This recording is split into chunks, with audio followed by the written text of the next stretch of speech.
You know, like why would she come home from school? Period. If she had intentions on running away, why wouldn't she just leave from the school? You know, that would have made more sense to me. The fact she came home 3 hours earlier and had a nap that on that same night is kind of alarming to me, to be honest. Like, was she getting nervous of something that was about to happen later on that day? She's getting butterflies in her stomach type of deal. You know what I'm saying? But what are your thoughts on Elizabeth? Yeah, no, I was gonna ask, what are your thoughts on Elizabeth's boyfriend?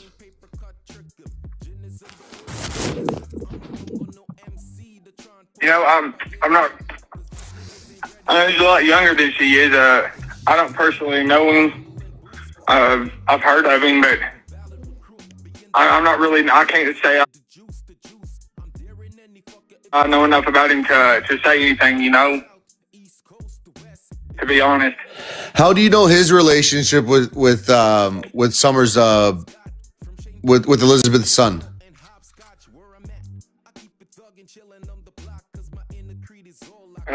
I'm not sure on it at all, honestly. Okay, no worries.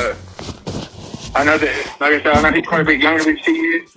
But I don't really know much about that guy at all. And to be clear, you have, and again, I'm sorry to, I don't want to be disrespectful. You have no reason to believe that Wynter would have been pregnant, correct?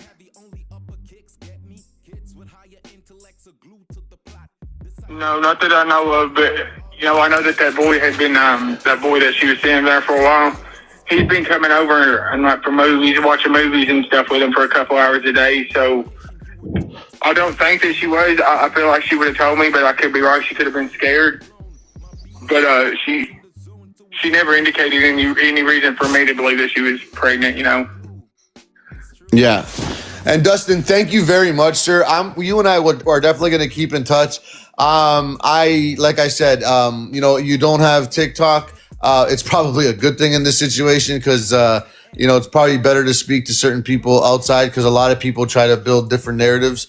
However, if you don't mind, Dora is the one that's actually local. She's the one that said she's going to put boots on the ground.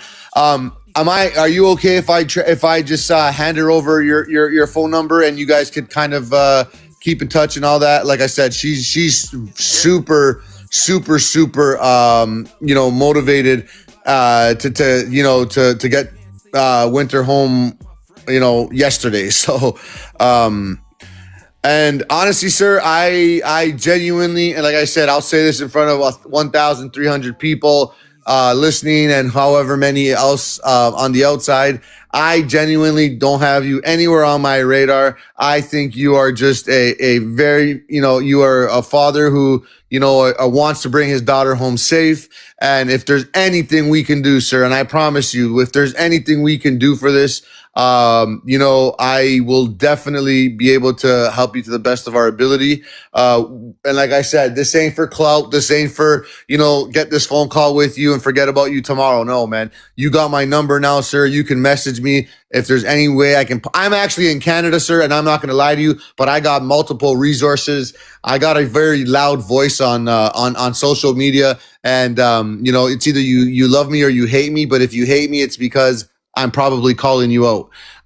So with that being said, if there's anything we can possibly do, we're going to continue to talk on this story. We're going to continue to, you know, bring awareness to this. Cause I feel like, you know, a lot of people actually, I think I had a couple locals come up earlier and they even mentioned they didn't know too much about this, you know,